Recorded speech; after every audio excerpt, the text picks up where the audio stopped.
Teman-teman sekalian, dosa yang paling pertama kata ulama, Allah subhanahu wa ta'ala dimaksiati adalah kesombongan. Dan itu yang terjadi pada iblis. Semoga Allah melaknatnya. Ya. Dia diperintahkan oleh Allah subhanahu wa ta'ala untuk sujud kepada Adam. Dan bukan karena Adamnya, tapi karena perintah Allah subhanahu wa ta'ala. Allah gambarkan dalam surah Al-Baqarah ayat 34. A'udzu billahi minasyaitonir rajim. Wa idh qulna lil malaikati isjudu li Adam.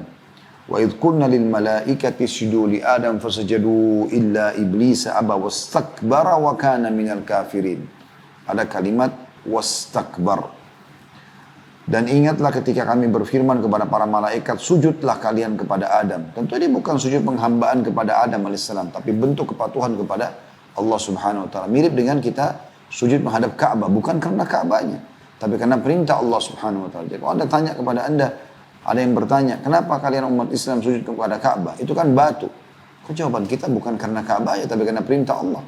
Kalau perintah Allah subhanahu wa ta'ala sujud menghadap laut, kita menghadap laut. Ke pohon, kita menghadap pohon.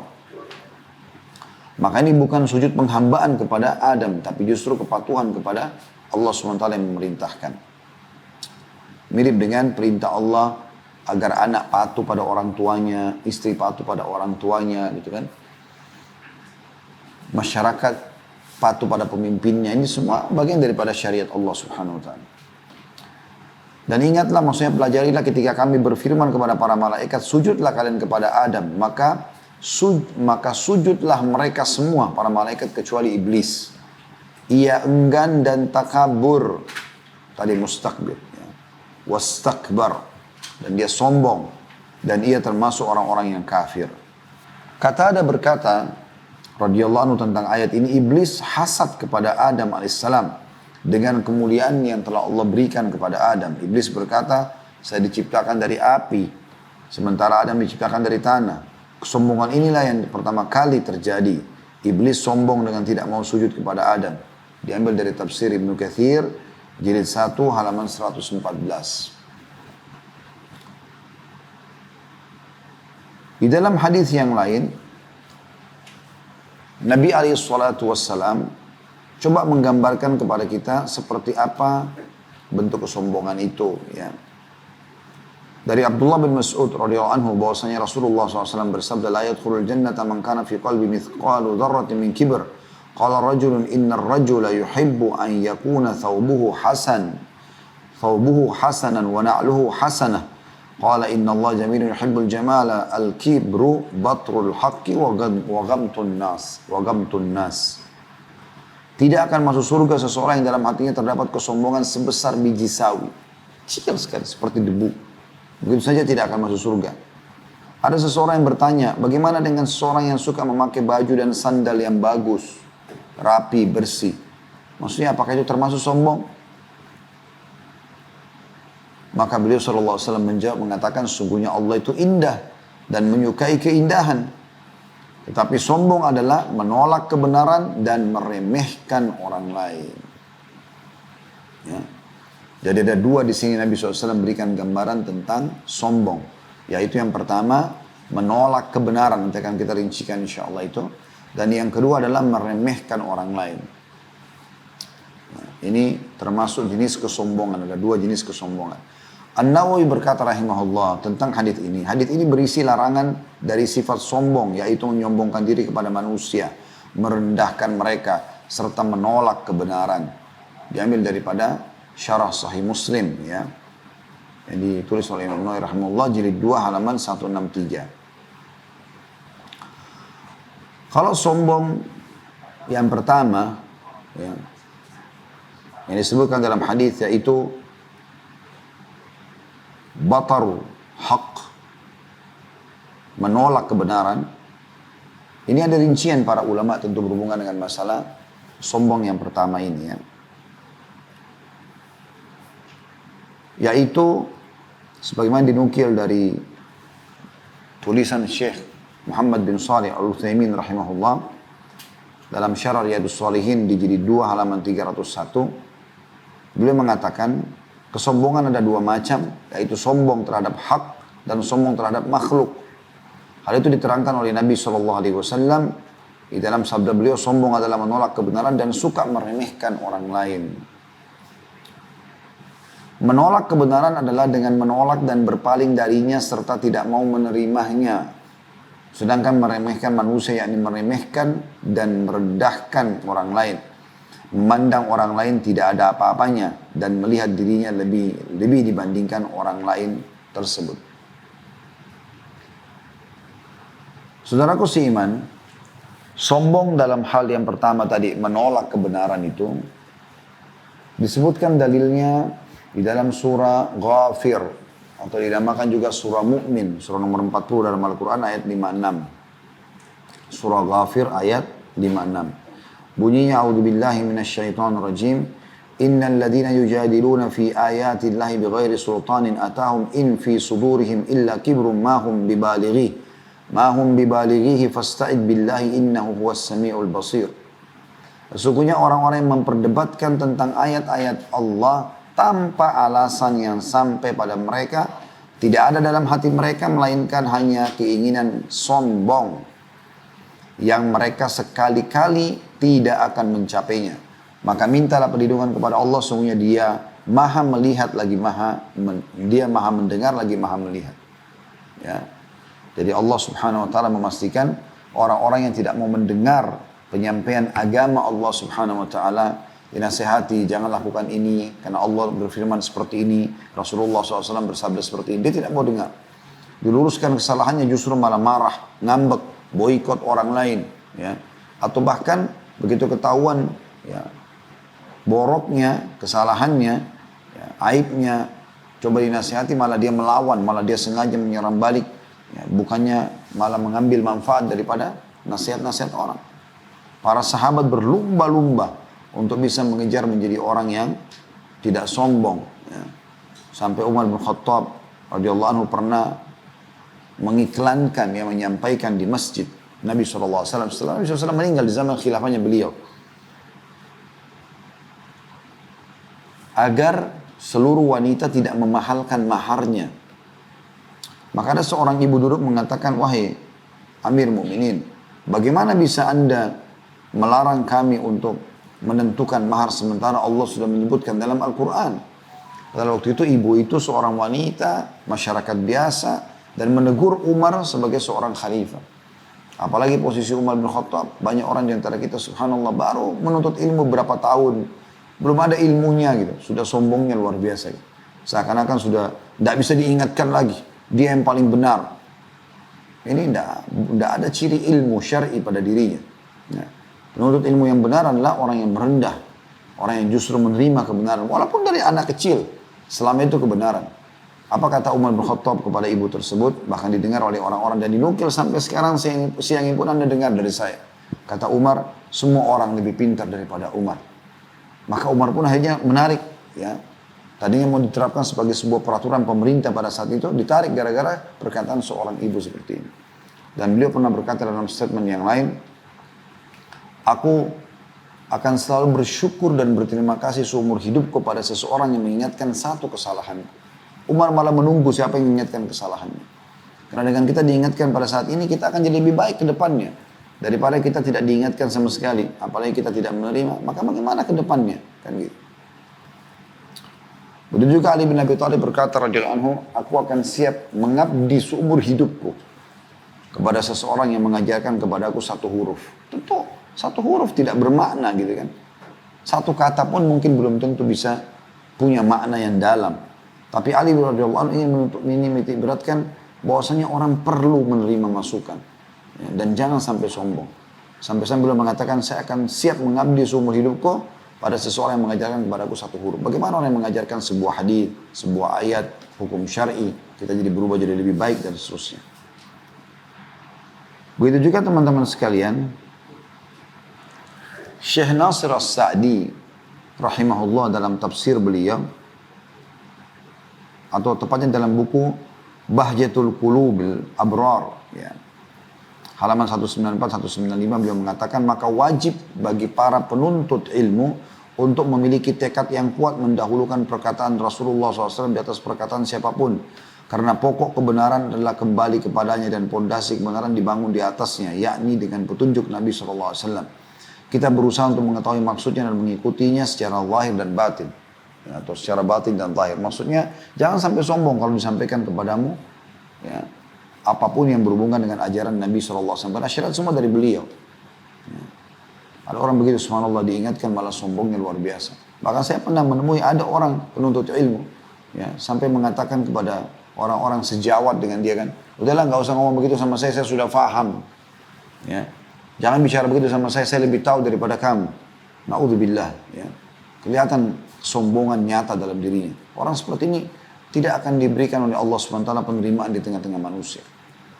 Nanti akan kita jelaskan lawan dari sombong insya Allah di penutupan materi kita, agar kita justru menghilangkan 100% sifat sombong dan kita gantikan dengan sifat itu, yaitu sifat tawadhu, merendah. Dan kita akan sebutkan juga insya Allah keutamaannya. Sifat orang muslim dan muslimah, bila Allah dan Rasulnya menyampaikan sesuatu, maka mereka menerima, bukan justru sombong dengan menolak. Ya. Karena Nabi SAW menggambarkan sini menolak kebenaran, disampaikan tidak mau dengar. Sebagaimana Allah gambarkan dalam surah Al-Ahzab ayat 36, surah nomor 33 ya. A'udzubillahi minasyaitonirrajim. Wa ma kana lil mu'minin wa la mu'minatin idza qada Allah wa rasuluhu amran an yakuna lahumul khiyaratu min amrihim. Wa may ya'sillaha wa rasulahu faqad dhalla dhalalan mubina. Dan tidaklah patut bagi mukmin laki-laki dan mukmin perempuan apabila Allah dan Rasulnya telah menetapkan satu keputusan atau ketetapan, akan ada bagian mereka atau ada pilihan lain bagi mereka tentang urusan mereka. Jadi orang mukmin laki-laki dan perempuan tidak akan punya pilihan lain. Walaupun mereka tidak faham. Ya, saya berapa kali subhanallah mendapatkan ada sebuah tema yang saya fahami selama ini. Saya dengar dari teman-teman, saya nukil dari beberapa guru gitu kan. Berjalan waktu saya sempat sampaikan dalam ceramah, ternyata ada kekeliruan di situ. Saya tidak pernah merasa, ini orang menyerang saya, enggak. Saya menganggap itu adalah sebuah pemasukan yang sangat positif. Malah lebih baik saya sudah diingatkan oleh Allah SWT di dunia sebelum di akhirat. Kita bisa perbaikin. Dan itu harus menjadi ciri kita sebagai seorang muslim dan muslimah. Menerima masukan kalau emang itu keliru gitu kan. Atau mungkin ada dalil yang lebih kuat. Saya pernah tanyakan itu kepada guru kami Syekh Shalih Suhaimi. Saya mengatakan, ada beberapa materi yang saya sampaikan, tema. Selama ini saya yakini sebuah kebenaran. Ya, karena saya betul-betul yakin saya pelajari gitu kan. Ternyata berjalan waktu itu pendapat yang marjuh, bukan pendapat yang didahulukan. Pendapat yang rajih gitu kan. Atau kadang-kadang mungkin kita belum menelusurinya, karena kan tidak selamanya orang selalu ngambil ilmu dari talaki dari seorang guru. Mungkin dia pernah dengar dari teman-temannya lagi ngobrol dalam sebuah majelis. Mungkin terlintas sebuah tulisan tidak ada referensinya. Terus kemudian dianggap itu bagus, dia yakini berjalan dalam hidupnya. Itu normal terjadi kan gitu. Kemudian saya bilang, saya alhamdulillah menerima itu Syekh, saya bilang. Dan saya coba perbaikin. Tapi ada sebagian orang justru terus saja menjadikan itu sebagai bola salju, seakan-akan itu sudah satu kesalahan yang harus membuat kita berhenti berdakwah. Kata beliau subhanallah, ya, maha suci Allah, beliau mengatakan, itu tidak ada kecuali tanda-tanda hasad, iri dari orang-orang. Dan saya sendiri, kata beliau, sebagai seorang pengajar yang sudah senior di Masjid Nabawi, ya, menjadi rujukan para ulama atau para da'i dunia ini yang sudah mengenal sunnah Nabi SAW dalam masalah akidah. Dia mengatakan, saya pernah berpegang pada pendapat, lalu saya kembali dari pendapat itu. Setelah saya diskusi dengan beberapa juga ulama yang mengajar di Masjid Nabawi. Ya, itu bukan aib. Tinggal mengatakan saya pernah berkata begini, maka sekarang saya tarik misalnya. Atau kita menarik cuplikannya, kita tidak lagi menyampaikannya, lalu kemudian kita coba menyampaikan yang hak setelah itu. Allah SWT maha tahu niatnya. Maka itu dijelaskan atau makna kurang lebih surah Al-Ahzab ayat 36. Juga ayat 6, juga surah Nisa ayat, surah nomor 4 ayat 65. Allah Subhanahu wa taala berfirman, A'udzu billahi minasyaitonir rajim. Fala wa rabbika la yu'minuna hatta yuhakkimuka fi ma shajara bainahum thumma la yajidu fi anfusihim harajan mimma qadaita wa yusallimu taslima. Maka demi Tuhan Muhammad, mereka pada hakikatnya tidak beriman hingga mereka menjadikan kamu hakim terhadap perkara yang mereka perselisihkan. Kemudian mereka tidak merasa dalam hati mereka sesuatu keberatan terhadap keputusan yang kamu berikan. dan mereka menerima dengan sepenuhnya. Mereka menerima dengan sepenuhnya. Jadi kita bisa lihat bagaimana Allah Subhanahu wa taala memastikan di sini kalau ciri orang beriman, mukmin dan mukminah, mereka selalu menerima masukan. Mereka tidak menolak selama itu kebenaran. Walaupun yang sampaikan dia anak kecil. Saya pernah disampaikan oleh istri saya. Pada saat anak saya pertama saya masukkan di TK. Masih di TK. Kemudian belajar hadis. Rupanya salah satu hadis yang dihafalkan itu adalah la yashrabanna ahadukum qa'ima. Kata Nabi SAW, janganlah seseorang antara kalian itu minum sambil berdiri. Saya pulang dari taklim waktu itu, istri saya menceritakan. Tadi waktu saya ambil air, ya, minum, kemudian saya berdiri dekat kulkas minum. Terus anak kita mengatakan, Umi kena hadis. Masih TK. Kemudian dia mengatakan, Rasulullah SAW bersabda, la yashrabanna ahadukum qa'ima. Lalu diterjemahkan, janganlah seseorang dari kalian minum sambil berdiri. Gitu. Tapi alhamdulillah istri saya menerima. Saya mengatakan, iya kita harus bisa menerima walaupun dari anak kecil. Ada banyak orang tua tidak mau terima dari anaknya karena di pikiran dia ini adalah anaknya dulu kecil yang dia gendong, yang dia bersihkan kotorannya. Dia nggak pernah berpikir bahwasanya kebenaran yang disampaikan itu yang didahulukan. Iyas Al-Muzani rahimahullah, salah satu ulama tabi'in yang masyhur. Beliau masih muda waktu itu, masih belasan tahun, pernah selisih dengan satu orang sudah tua gitu kan. Dan ternyata Iyas dalam kandung sini benar, tapi orang tua itu tidak bisa terima karena ini mau anak-anak kok ribut sama saya gitu loh. Ada kadang-kadang orang begitu ya, kamu anak kecil, kamu anak kemarin baru lahir, sok tahu. Padahal sebenarnya kebenaran yang ada di situ. Maka sampai ke pengadilan, ribut. Lalu kemudian hakim pun melihat, Iyas Al-Muzani ini waktu masih kecil memang nanti dia jadi hakim yang sangat masyhur ya. Bahkan kalau dikatakan kalau diberikan contoh tentang kecerdasan, maka Iyas Al-Muzani adalah simbol dari agama Islam. Jadi luar biasa, dia sangat cerdas gitu. Intinya teman-teman sekalian, dia sempat masuk kemudian mulailah hakim mengatakan silakan disudahulukan orang yang tua tadi menyampaikan. Dia menyampaikan masalahnya, lalu pada saat tiba di masa waktunya Iyas menyampaikan, lalu Iyas mengangkat suaranya mengatakan tapi yang benar begini. Lalu hakimnya marah pada Iyas mengatakan, hai anak kecil, kecilkan suaramu dan diam sajalah. Kata Iyas dalam kondisi dia masih kecil ya, jauh umurnya dengan hakim, dia mengatakan, kalau saya diam wahai hakim, siapa yang menyampaikan hakku? Siapa yang bisa membela aku? Tapi karena hakimnya berilmu, punya iman, dia mengatakan benar yang kau ucapkan. Walaupun masih kecil, walaupun itu adalah orang yang berseru bisa diusir dari pengadilan, tapi malah dia menerima mengatakan betul yang kau ucapkan. Maka sampaikanlah wahai anak muda. Maka Iyas Al-Muzani itu menyampaikan dan ternyata memang tegak hujjah atau argumentasi pada orang tua yang salah tadi. Nah, seperti itulah. Jadi harus hati-hati teman-teman sekalian ya. Kita harus bisa menerima apapun yang berhubungan dengan masalah masukan dari orang lain. Ya. Ini terutama para penuntut ilmu hati-hati. Karena saya melihat sekarang ada penyakit di tengah-tengah penuntut ilmu ini baru setahun, 2 tahun, 10 tahun menuntut ilmu sudah dianggap dirinya syekh, seorang ulama. Ya. Bahkan berani menghardik gurunya sendiri yang pernah dia belajar darinya. Menyalahkan si fulan, mentahdir si fulan dan seterusnya. Ini na'udzubillah. Ini akhirnya membuat dia tidak sibuk dengan ilmu. Sibuk dengan ghibah, ya, mencari kesalahan-kesalahan orang. Ini bahaya sekali. Jadi hanya menolak kebenaran itu. Yang kedua, sombong adalah sombong terhadap makhluk.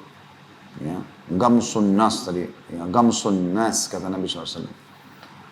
Kesombongan ini teman-teman disebutkan oleh Nabi SAW dalam hadis yang sahih riwayat Muslim nomor 2564. Kata Nabi SAW, bihasbi imri'in minasyar an yahkira akhahu muslim. Sungguh berat sekali atau cukup berat dosa seseorang dikatakan atau cukup orang itu dikatakan berbuat kejahatan, dosa jika ia menghina saudaranya sama muslim. Yahkir, dianggap remeh. Kenapa? Karena dia sombong, gitu kan? Dianggap remeh karena fisiknya lebih kecil, karena mungkin parasoalnya tidak tampan atau tidak cantik, mungkin banyak yang kurang menurut kacamata dia pribadi dari orang tersebut.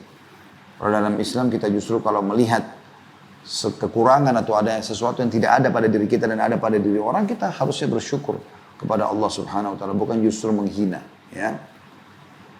Ini dosa besar, jadi sangat dihitung kejahatan besar bagi seseorang yang justru sengaja menganggap remeh saudaranya muslim, ya. Apapun sifatnya. Kata para ulama, di antara bentuk kesombongan terhadap manusia adalah sombong dengan pangkat dan kedudukan, ya, karena merasa dia punya juga beragam macam, ya, pin ataupun apalah perangkat-perangkat simbol-simbol di bajunya, ya, karena dia merasa dipanggil, ya, dengan istilah-istilah tokoh masyarakat, ya, di tengah-tengah masyarakatnya, ya, atau dia baru dinobatkan diangkat menjadi seorang manajer kah, direktur kah, dan seterusnya, maka mulailah dia sombong. Saya begini, subhanallah, tidak akan bertahan lama. Ada orang-orang subhanallah yang masuk keluar di kantor kami, gitu kan. Walaupun dia mahir di bidangnya, tapi karena kesombongannya, subhanallah, Allah hinakan, Allah keluarkan. Ya. Allah subhanahu wa ta'ala justru hinakan orang seperti ini.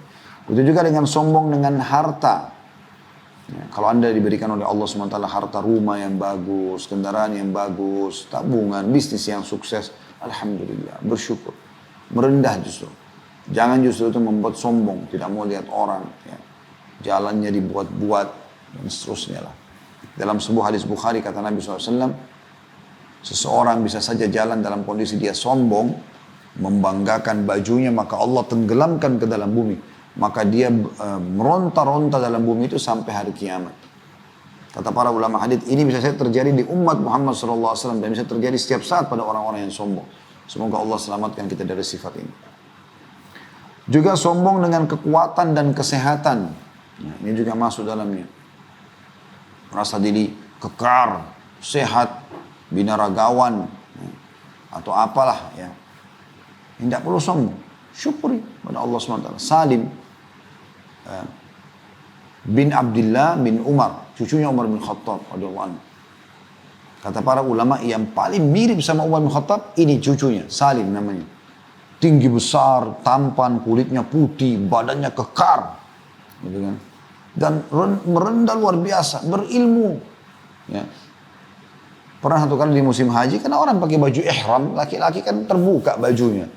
Terlihatlah bagian dada dan perutnya yang terbentuk kekar dan segala macam. Maka orang-orang pada mengatakan, wahai, kalau saya seingat saya kunianya, julukannya Abu Abdillah, ya. Atau kita sebut saya namanya Salim, dia kata, wahai Salim, apa yang anda makan sampai badan anda sekekar ini? Dia mengatakan, saya makan apa yang Allah mudahkan. Tapi yang paling sering saya makan adalah roti sama minyak.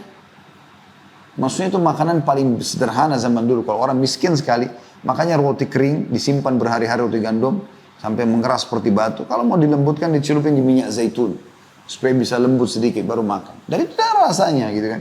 Dia rasanya tidak pas, kurang pas lah, tapi cukup. Ya. Dia mengatakan saya makan, merendah malah merendah. Dia tidak sama sekali sombong. Kalau kita sekarang subhanallah baru ikut fitness beberapa hari, baru terbentuk sedikit, sudah pamer. Apalagi sekarang pasang di medsos, tunjukkan otot-ototnya. Ya. Untuk apa ini? Anda butuh untuk sehat atau sombong gitu? Hati-hati ya, jadi ini termasuk. Memamer-mamer ini hati-hati. Membuka pintu kesombongan. Begitu juga sombong dengan ilmu dan kecerdasan. Merasa lebih dari orang lain. Lebih cerdas. Tidak, saudara. Ya. Belum tentu orang yang dulu di majelis kita lebih pintar. Saya subhanallah pernah ada majelis di Jakarta. Kemudian ada satu orang masuk dalam majelis. Mukanya muka orang Arab orang ini. Tapi saya nggak pernah lihat dia di majelis. Karena teman-teman di depan ini saya biasa lihat gitu pada saat belajar. Setelah selesai, dia tidak bicara apa-apa. Dia duduk saya sempat tanya beberapa teman-teman yang belajar gitu. Siapa orang itu? Oh itu si Fulan. Ya. Beliau ternyata hafidh Quran 30 juz dan dosen di Libya, di Universitas Saudi yang ada di Pejaten di Jakarta. Dan saya tahu betul beliau ini. Maksudnya setelah itu akhirnya saya punya persahabatan alhamdulillah sampai hari ini. Saya tahu beliau seorang ahli ilmu. Tapi Masya Allah datang ke majelis kita duduk gitu. Saya sampai mengatakan, ya akhi, antum lebih layak untuk mengisi. Dia bilang tidak, saya mau belajar. Merendah. Jadi, mereka belajar dalam majelis. Saya pernah duduk di majelis Syekh Atiyah, rahimahullah, salah satu ulama di Masjid Nabawi. Dan saya temukan di sebelah kami, itu dosen-dosen kami yang mengajar di Madinah. Di kampus dosen. Duduk sama murid-muridnya, sama mahasiswanya. Di majelis ulama. Padahal mereka itu sudah doktor. Mereka sudah luar biasa. Jenjang pendidikan akademiknya sudah sampai pada level tertinggi lah. Tapi mereka tidak pernah merasa sombong. Mereka dulu di majelis ilmu, mereka masih bawa kertas, mereka masih menulis, gitu kan. Begitu kalau ilmu itu berbekas pada diri seseorang, nggak diikuti dengan kesombongan. Jadi kapan menganggap remeh orang, ini nggak paham, hati-hati, ya. Kemudian sombong juga dengan bentuk tubuh, ya, dan kelebihan-kelebihan lainnya. Dia merasa lebih dibandingkan orang lain dengan kelebihan-kelebihan tersebut. Padahal kalau kita renungi, siapa yang memberi harta, kecerdasan, pangkat, kesehatan, bentuk badan yang indah? Anda tanya. Tentu semua murni hanyalah nikmat dari Allah Ta'ala. Jika Allah berkehendak, sangat mudah bagi Allah untuk mencabut kelebihan-kelebihan tersebut. Pada hakikatnya manusia tidak memiliki apa-apa. Lantas mengapa dia harus sombong terhadap orang lain? Ya. Anda tentu tidak asing lagi dengan kisah 3 orang yang Nabi SAW sampaikan, ya. Kisah tentang si botak, ya, kemudian orang yang rusak kulitnya, dan orang buta. Gitu. Kata Nabi SAW, dulu orang sebelum kalian, ada 3 orang ini didatangi oleh malaikat. Pertama didatangi orang, seingat saya ya, ini mungkin kalau urutannya keliru, tolong saya dimaafkan dan saya beristighfar kepada Allah. Tapi ini salah satunya, saya cuma khawatir urutannya. Tapi ini kisahnya sahih. Datanglah malaikat ini kepada orang yang botak, kemudian bertanya kepada dia, apa yang paling kamu sukai? Dia mengatakan rambut yang indah, gitu kan? Supaya orang tidak lagi menghinaku. Lalu tiba-tiba malaikat itu mengusap kepalanya, tumbuh rambutnya. Lalu ditanya oleh malaikat tersebut, harta apa yang paling kau sukai? Dia mengatakan unta. Maka kata malaikat tersebut, menjelma jadi sosok manusia, pergilah ke sebelah gunung ini, ada lembah, kau akan temukan unta di sana, ambillah. Maka dia pun ke sana, ternyata ditemukan ada unta betina kalau nggak salah lagi mengandung, ya. Diambil lalu kemudian dia kembangkan menjadi peternakan unta yang besar, jadi kaya raya. Kemudian malaikat datang kepada orang yang kedua, yaitu orang yang kulitnya rusak, ya, atau kena penyakit kulit. Maka malaikat bertanya, apa yang kau harapkan? Dia bilang kulit yang indah, supaya orang lagi tidak menghinaku. Lalu malaikat mengusapnya, sembuh kulitnya, penyakit kulitnya. Setelah itu, ya, malaikat bertanya, harta apa yang paling kau sukai? Dia bilang sapi. Kata malaikat, pergilah ke belakang bukit itu, kau akan temukan sebuah lembah, di sana kau akan temukan sapi. Maka dia datang ke sana, ditemukan sapi. Kalau nggak salah juga sama tadi, ya, lagi mengandung sapi itu, atau sapi lah intinya. Ya, kemudian dia mengembangkan sapi itu sampai menjadi punya peternakan yang besar dan dia orang kaya.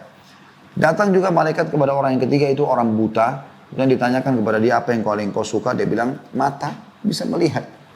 Lalu malaikat mengusap matanya, bisa melihat tiba-tiba. Lalu kata malaikat, harta apa yang paling kau sukai? Dia bilang kambing. Maka malaikat mengatakan kepada seperti 2 temannya tadi, pergilah ke belakang bukit itu, kau akan temukan ada kambing, ambillah. Maka diambillah dan dia kembangkan menjadi peternakan kambing yang besar, menjadi orang kaya raya. Beberapa tahun setelah itu, malaikat ini kata Nabi SAW datang kepada orang yang pertama tadi, orang yang botak. Lalu kemudian menjelma seperti orang botak juga, ya, seperti dia dulu dalam kondisi botak dan miskin. Lalu minta ketemu. Pada saat ketemu, dia mengatakan, saya meminta kepadamu, saya ini adalah orang terputus jalan, minta kepadamu seekor unta saja. Dari sekian ratus atau ribu ekor unta, sekarang dia punya kaya raya gitu kan.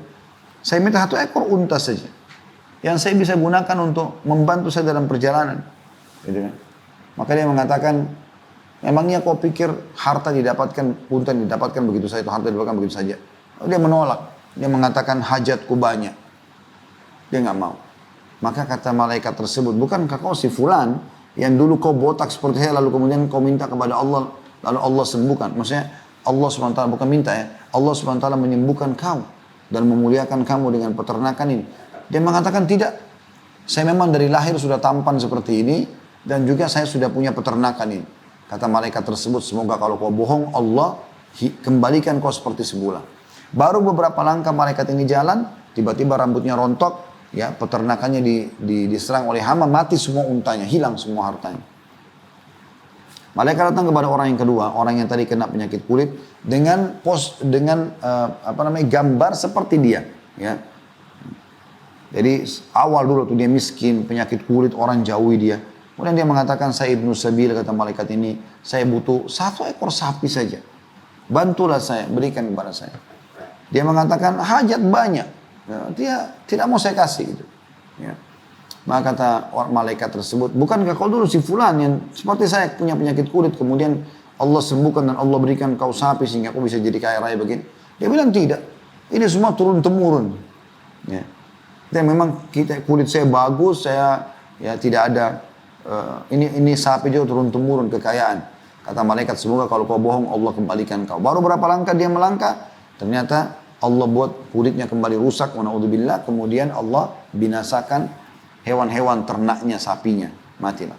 Lalu malaikat datang kata Nabi SAW kepada orang yang ketiga yang matanya buta. Kemudian berkata kepadanya, datang dalam posisi seperti buta juga, orang buta malaikat ini. Kemudian berkata, hai fulan, saya adalah Ibnu Sabil, orang terputus jalan. Dan saya butuh bantuan. Ya, saya cuma butuh seekor kambing saja, supaya membantu saya. Maka kata orang buta tersebut, sesungguhnya orang ini telah menimpa apa yang telah menimpaku dulu. Maka dia bilang pada orang buta yang sekarang, maksudnya malaikat itu, masuklah ke kandang saya dan ambil kambing sesukamu dan tinggalkan susu kamu. Maksudnya, kau mau ambil 10, 20, 100, terserah. Mau ambil semua pun tidak masalah. Kau mau ambil berapa, mau sisakan berapa, silahkan. Maka malaikat tersebut mengatakan, sungguh, semoga Allah berkahi ya, hartamu, sungguh telah binasa kedua temanmu dan telah selamat engkau. Aku adalah utusan Tuhanmu malaikat yang datang untuk menguji kalian. Jadi kita bisa lihat karena dua orang ini sombong, maka Allah subhanahu wa ta'ala jatuhkan mereka. Banyak orang begitu keadaan di zaman sekarang ya. Dia padahal teman-teman sekalian, bukan aib kalau dia dulu miskin, kemudian sekarang dia kaya. Kenapa memang? Masalahnya apa? Ada yang malu karena dia menikah sama orang kaya. Misalnya seorang akhwat perempuan nikah sama laki-laki kaya tinggal di Jakarta misalnya. Dulu dia tinggal di kampung. Lalu dia malu kalau ibunya sama ayahnya datang dari kampung karena penampilannya masih kayak orang kampung, sederhana, mungkin pakai sendal jepit. Subhanallah. Ya, kenapa sombong sama orang tua gitu kan? Ya, malu dengan keadaan-keadaan yang tidak perlu malu. Ya. Malu tuh teman-teman kalau melanggar hukum Allah subhanahu wa ta'ala. Kalau ada orang yang terus dengan kesombongannya, hukuman-hukuman Allah berat akan datang kepadanya di dunia dan di akhirat. Salah satu contohnya, pernah ada dikisahkan dalam sebuah riwayat. Ya, riwayat ini disebutkan oleh Imam Muslim nomor 3766. An rajulan akala inda Rasulillah sallallahu alaihi wasallam bishimalihi. Faqala sallallahu alaihi wasallam, kul biyaminik. Qala la astati'. Qala lastata'ta. Ma mana'ahu illa al-kibir. Qala fama rafa'aha ila fihi. Ada seorang laki-laki lagi makan di hadapan Nabi SAW menggunakan tangan kiri. Sunnahnya pakai tangan kanan. Kata Nabi SAW, jangan kalian makan dan minum dengan tangan kiri. Karena syaitan makan dan minum dengan tangan kiri. Kita harus tangan kanan. Baca bismillah, ada adabnya. Ya. Maka Nabi SAW mengatakan, makanlah dengan tangan kanan. Dia mengatakan, saya nggak bisa ya Rasulullah.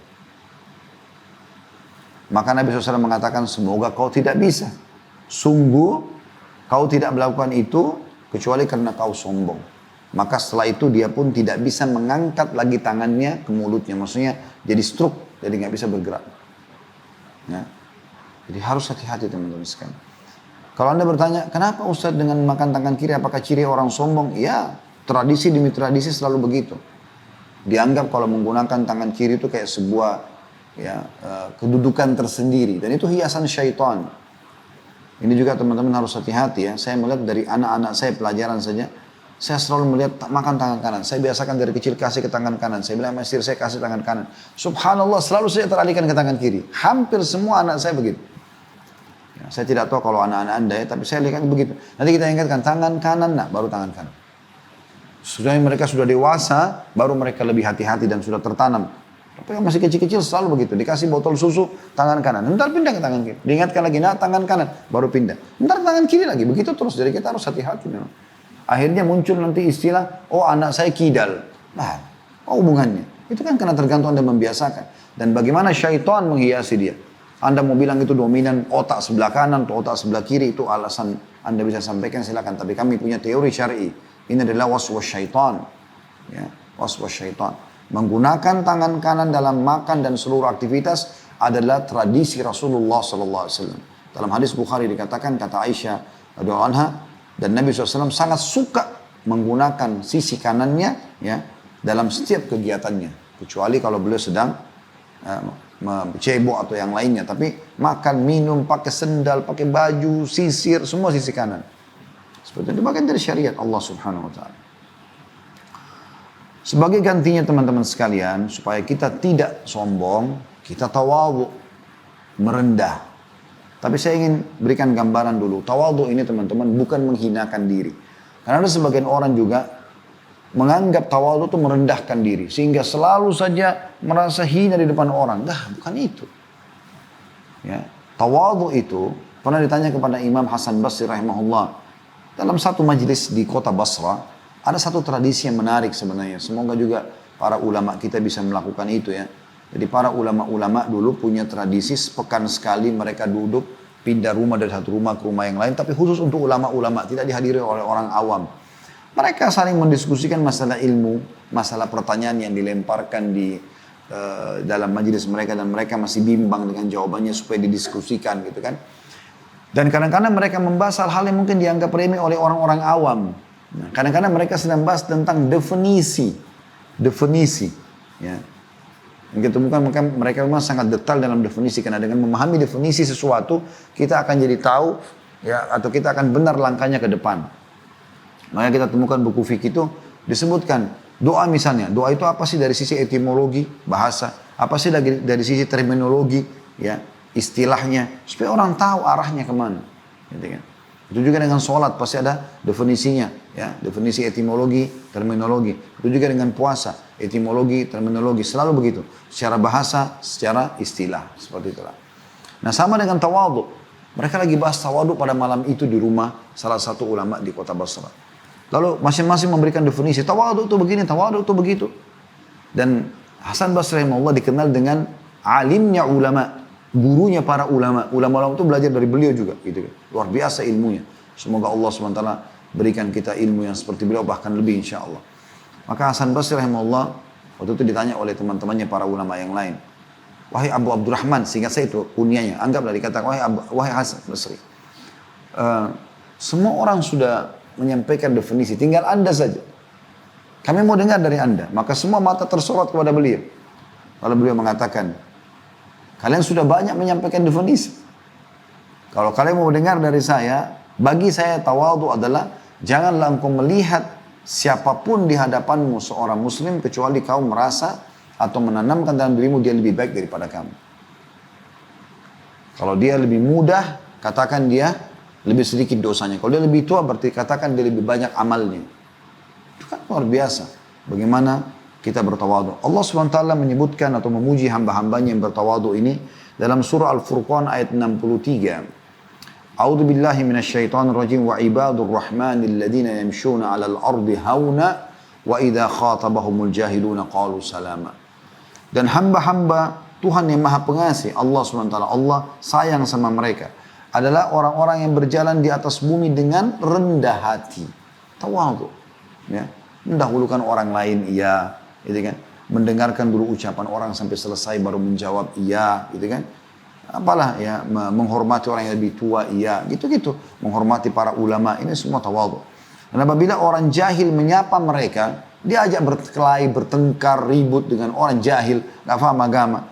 Mereka mengucapkan kata-kata yang baik. Nah, sudahlah. Dan kita tidak usah ribut, tidak usah bertengkar, selesai. Gitu. Begitu ciri orang-orang beriman. Diriwayatkan juga dari Iyad Ibn Himar radhiyallahu anhu, beliau berkata bahwasanya Rasulullah SAW bersabda, wa inna Allah auha ilayya an tawadha'u hatta la yafkhara ahadun ala ahadin wa la yabghi ahadun ala ahad. Sesungguhnya kata Nabi SAW, Allah mewahyukan kepadaku secara khusus turun wahyu untuk ini. Apa pesannya? Sesungguhnya Allah mewahyukan kepadaku agar kalian bersikap rendah hati, mengalah, ya, mendahulukan orang yang memang lebih layak didahulukan, hingga tidak seorang pun yang bangga atas yang lain, tidak seorang pun bangga terhadap orang yang lain, ya, menganggap remeh, dan juga tidak akan ada orang yang menganiaya orang lain, karena awal munculnya penganiayaan, penghinaan justru karena masalah itu. Juga dalam hadis ini itu diriwayatkan Imam Muslim nomor 2865 ya. Dalam hadis yang lain ini hadis mulia sekali. Kalau Anda tawadhu Anda akan dapat ini. Itu hadis riwayat Muslim nomor 2588 ya. Sabda Nabi SAW, "Ma naqasat sadaqatun min mal wa ma zadallahu 'abdan bi'afwin illa 'izza wa ma tawadha ahadun lillahi illa rafa'ahu Allah." Artinya sedekah yang dikeluarkan, 3 pesan emas dalam hadis ini ya. Kata Nabi SAW, sedekah itu tidak akan mengurangi harta. Lupakan itu konsep kapitalis, kalau keluarin duit, keluar uang, itu konsep mereka. Mereka orang kafir, jauh dari agama. Islam tidak, keluarkan kau akan kaya, pasti, demi Allah itu benar. Ya. Jangan ragu dengan itu, keluarkan. Makin banyak Anda keluarkan karena Allah SWT maka makin besar. Ini sudah kita bahas sampai 2 kali pertemuan dalam 2 pekan berturut-turut kemarin kita bahas tentang masalah setiap hari Senin tentang masalah sedekah. Sebelumnya juga ada tablik akbar tentang sedekah dan banyak materi kita bahas masalah sedekah. Kemudian yang kedua pesan Nabi SAW, tidak ada orang yang memberi maaf kepada orang lain melainkan Allah akan menambah kemuliaan untuknya. Ini kadang-kadang orang hatinya suka diisi dengan dendam.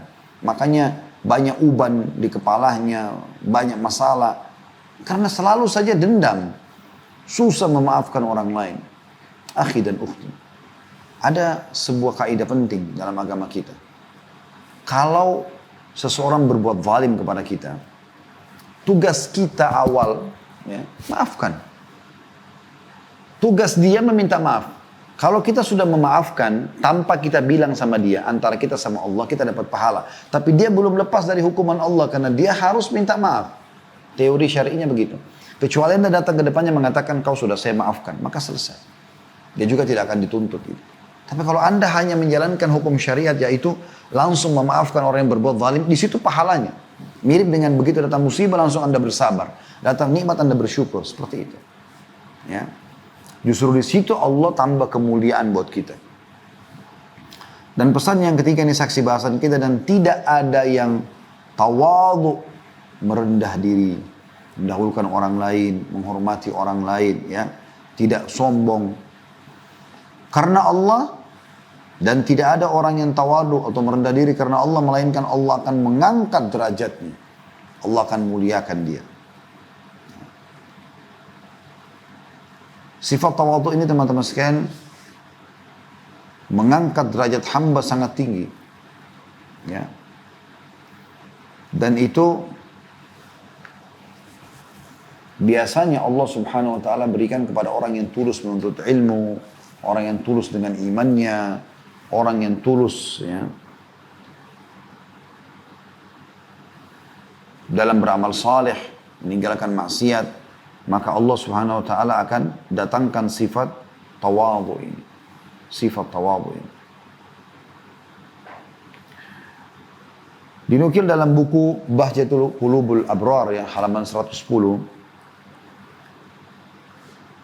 Termasuk buah dari ilmu yang paling agung adalah tawadhu. Yaitu ketundukan secara total terhadap kebenaran. Kan tadi kalau sombong justru menolak kebenaran. Dan tunduk terhadap perintah Allah dan Rasulnya alaihi salatu wassalam. Dengan melaksanakan perintah dan menjauhi larangan. Disertai sikap tawadhu terhadap manusia dengan bersifat merendah hati.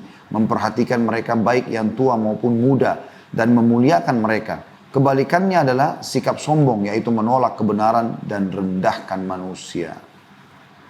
Ya. Pernah teman-teman sekalian di salah satu peperangan besar antara muslimin lawan Persia di zaman tabi'in, seorang tokoh yang masyhur bernama Abdullah bin Mubarak rahimahullah, masyhur sekali kisahnya, sangat menyentuh kalau Anda baca. Coba ketik kisah-kisah Abdullah bin Mubarak. Banyak sekali. Dia bersahabat dengan Fudail bin Iyad. Dua-duanya ini luar biasa gitu nasihat-nasihatnya gitu. Yang jelas teman-teman sekalian, beliau sudah kaya, pintar, saleh, tampan, luar biasa, berkumpul banyak sekali manfaat pada dirinya gitu. Satu waktu dia ikut di kancah peperangan, dia menggunakan imamah yang besar di kepalanya, lalu dia tutup, diambil kain sisanya dia yang biasa menjulur itu, ditutup hidungnya. Jadi alisnya pun tutup, tidak ada orang yang kenal dia. Di belakang sekali pasukan. Orang kalau kenal dia ulama, mungkin orang sudah kasih di depan. Ya. Atau orang jadikan panglima perang. Tidak ada yang tahu kalau Abdullah bin Mubarak ikut. Kapan ketahuan teman-teman sekalian? Rupanya ada keluar dari satu pasukan Persia waktu itu. Atau Romawi, saya lupa. Tapi Persia seingat saya. Keluar badannya besar, menantang umat Islam untuk duel. Nggak ada yang berani maju pada saat itu karena badannya besar. Dia menunjukkan keterampilan bermain senjatanya gitu kan. Sampai keluar dari belakang pasukan seseorang. Ya. Datang, badannya tidak terlalu besar, biasa, sederhana gitu kan. Senjatanya juga sederhana. Lawan, ternyata menang gitu. Umat Islam bersorak-sorak semua, ya Allahu Akbar, bagaimana ini luar biasa gitu, ya Allah taklukkan musuhnya di tangan orang ini. Nah memang perlu kita tahu teman-teman sekalian, kita kalau masuk di kancah jihad, ya maka Allah sudah mengatakan dalam surah Al-Anfal, falam taqtuluhum walakinnallaha qatalahum, wa ma ramaita walakinnallaha rama. Kau tidak membunuh mereka, hai Muhammad, dan orang-orang beriman padamu tidak membunuh musuh-musuh itu. Tapi Allah yang membunuh mereka. Dan bukanlah kalian yang melepaskan anak-anak panah kalian untuk sabetan pedang kalian. Tapi Allah lah yang melakukan itu. Jadi walaupun musuh itu punya keterampilan yang luar biasa, mungkin kita lebih di bawah dia, tidak usah khawatir. Allah subhanahu wa ta'ala punya cara untuk membunuh musuh-musuhnya. Tidak usah khawatir soal itu.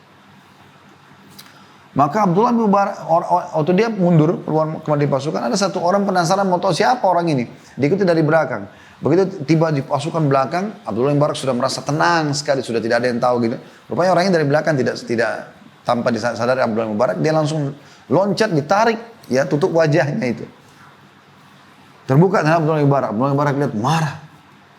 Lalu dia mengatakan, sungguh kau telah membuka aibku. Jadi dia merasa aib kalau ketahuan, dialah pejuangnya Islam. Dialah pendekar yang sudah mengalahkan pendekarnya musuh. Kesatria yang sudah mengalahkan kesatria musuh. Coba bayangkan, beda gak sama kita? Kalau kita mungkin sudah berbangga-bangga membusungkan dada, menceritakan kepada seluruh dunia. Kalau zaman kita sekarang ekspos kehebatannya. La hawla wa la quwata illa billah. Imam Az-Zahabi rahimahullah berkata, kesombongan yang paling buruk adalah orang yang menyombongkan diri di hadapan manusia dengan ilmunya. Merasa dirinya besar dengan kemuliaan yang dia miliki. Bagi orang tersebut tidak bermanfaat ilmunya untuk dirinya. Barang siapa yang menuntut ilmu demi akhirat, maka ilmunya itu akan menimbulkan hati yang khusyuk serta jiwa yang tenang. Dia akan terus mengawasi dirinya dan tidak bosan untuk terus memperhatikannya. Bahkan setiap saat dia selalu introspeksi diri dan meluruskan kesalahannya. Apabila dia lalai dari hal itu, dia akan menyimpang dari jalan yang lurus dan akan binasa. Barang siapa menuntut ilmu untuk membanggakan diri dan meraih kedudukan, memandang remeh kaum muslimin yang lainnya, serta membodoh-bodohi dan merendahkan mereka, maka hal itu merupakan kesombongan yang paling besar.